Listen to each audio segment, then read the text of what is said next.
desire for his people to be free. He said he sent his son on the cross so that you would not have to walk in dysfunction, but you could walk in a free place. You could access everything he has for you. The problem is that sometimes in your place of dysfunction, you get a little too comfortable. You get comfortable because your slave master, when he's not beating you, he's still feeding you. Come on, preacher. When he's not beating you, he's still giving you some stuff. So you have the illusion of freedom in a place of bondage. And then when God sets you free, you still want to carry on that mindset to your free place. But God says there has to be a transformation of your mind. There has to be a change. You can't be who you used to be. You can't think like you used to think. You can't cuss them out like you used to cuss them out. And for some of y'all, I say you can't get that rent money like you used to get your rent money. Come on, preacher. Amen. You got to change your mindset. Yes.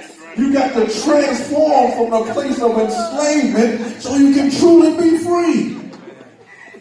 What sense does it make to loose a prisoner out of prison, but they walking around with handcuffs on?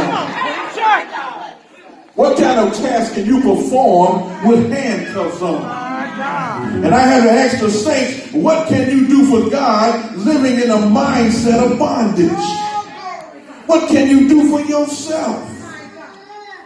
You're wondering why things happening. You're wondering why nothing's changing. It's because you haven't truly changed. Wow. Oh, you got saved, hallelujah for you, but you brought your mindset of dysfunction into your salvation. Come on, preacher. So everything that you're acting upon is responding to your dysfunction. My God.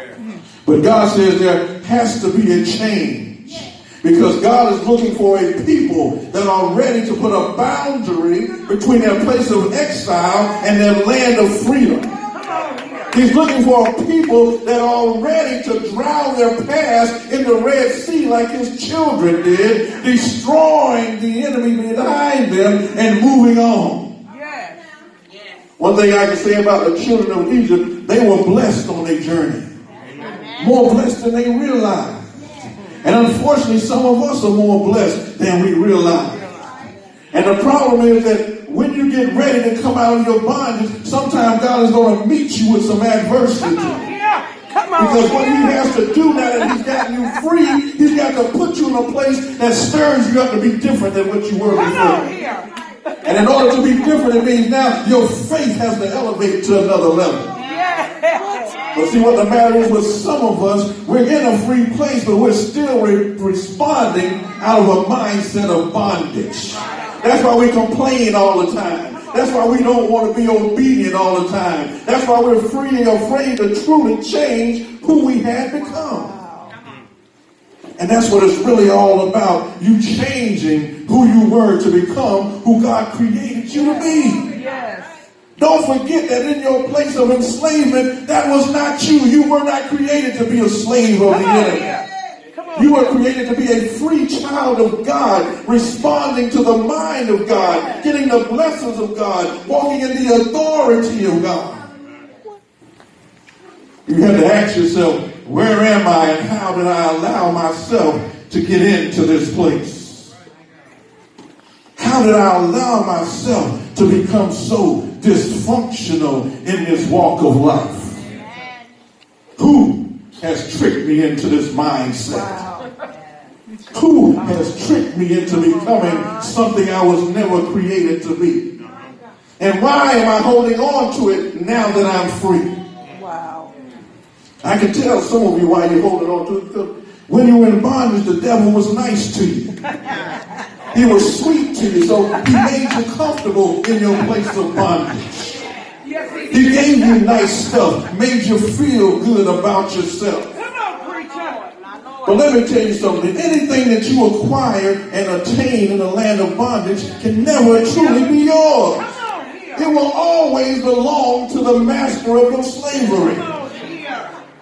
And you're trying to drag some things forward that are too heavy for you to carry because your slave master is putting trouble upon it so that you can't be free to move in the place God has prepared for you. Wow. So what you're holding on to, and why are you holding on to it?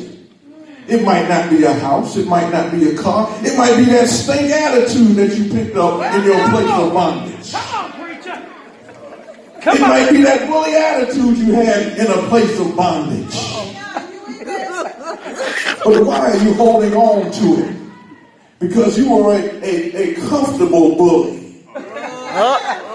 It made you feel good about your place of enslavement because it fooled you into thinking that you actually had some freedom. Wow. Wow. But you were simply living off the mindset of the one that had enslaved you. Don't you realize that I try to tell my church all the time that the enemy, the devil, he not only hates us, but he hates the unsaved too. That's right. Yes, he does. Come on. He hates them too because he hates God's creation. That's right. He don't care if you saved or not. He wants to destroy everything that God creates. Yes. Yes. Yes. And what we have to do is realize that none of that stuff you acquired while you were out there sinning belongs to you. Come on here, You've got to let it go. Yes. And the main piece is the